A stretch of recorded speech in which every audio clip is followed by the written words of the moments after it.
mapagmasigasig na punong guro, Ginang Marieta M. Cabenta, sa ating napakabait na ulong guro, Dr. Laila S. Aquino, sa ating kapitan ng barangay, Honorable Mark Joseph Turla, sa mga kawani ng Barangay Council, sa ating mga SBDA officers, mga magulang, mga mahuhusay na group, at syempre sa ating mga magtatapos. Muli, ibinabati ko kayo ng magandang gabi. Sa bawat hakbang na ating tinahak patungo sa pagtatapos ay isang gantimpala sa ating pagsusumikap. Ang bawat ngiti, mga dugot pawis na ating ibinuhos upang hawakan ang sertipiko ng pagtatapos ay isang patunay ng ating dedikasyon. Ang mga karanasang nagpalawak ng ating kakayahan at nagbigay daan sa mga pag-unawa natin sa mga hamon ng buhay, tayo'y lumaban. Subalit, nais kong bigyan ng bagong kahulugan ang salitang laban. Hindi lamang ito tungkol sa kompetisyon. At ang pag-aaral ay hindi isang paligsahan. Nilabanan natin ang bawat negatibong kaisipan at nakasama natin ang mga taong walang sawang nagbigay ng suporta sa atin. Magbibigay po ako ng salamat sa ating punong guro na nagsuporta sa bawat laban at nagsumikap na mapabuti ang pamamalakad ng ating paaralan upang masigurado na komportable ang bawat estudyante. Sa ating mga kaibigan na nagpasaya, tinulungan at binigyan tayo ng walang katapusang kwento. Sa ating pamilya na nandiyan nang tayo'y bata pa. Sa ating mga magulang na nanatiling gabay ng simula pa. Sa ating mga kapatid na bagamat minsay magulong nakakainis, ay nandiyan naman palagi para sa atin. At sa ating mga tagapagbantay na itinuri tayong parang kanila. Sa ating mga guro na ibinigyan tayo ng mga aral na dadalhin natin hanggang sa ating pagtanda at isinigurado na magtatapos tayong may laman ang ating kaisipan.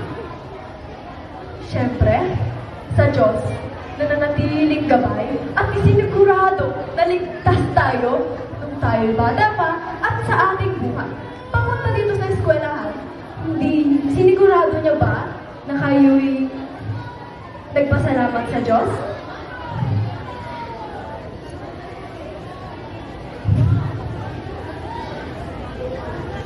Sa ating pag-aaral, naranasan natin ang bawat akyat baba, ang mga pagngiti, mga luha, mga pagsasama na ating nagawa sa mga buwan ng ating pagsasama.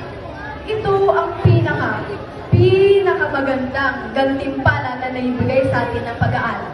Kahit hindi man tayo nakakamit ng ating inaasam na karangalan, maaari pa rin tayong magpasalamat na nakuha natin ang mga pagkikipagkaibigan at ang mga koneksyon natin sa mga tao na nagagaling dito sa eskwelahan.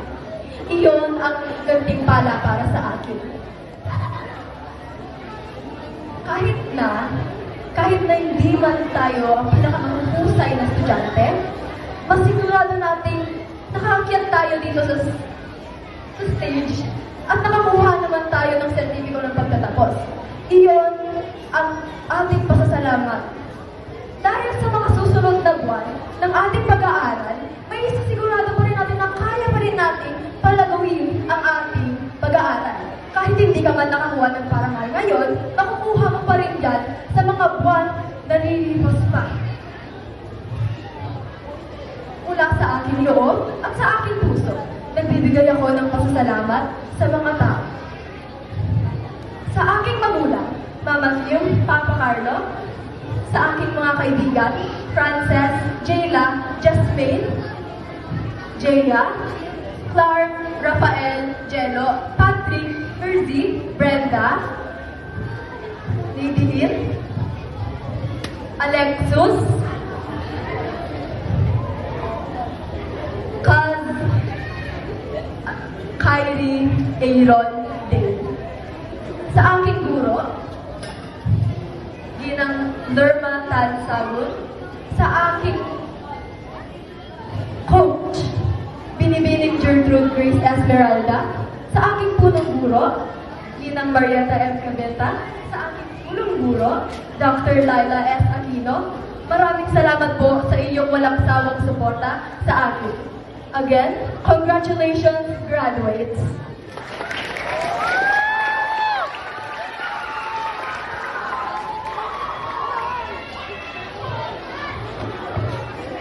Maraming salamat.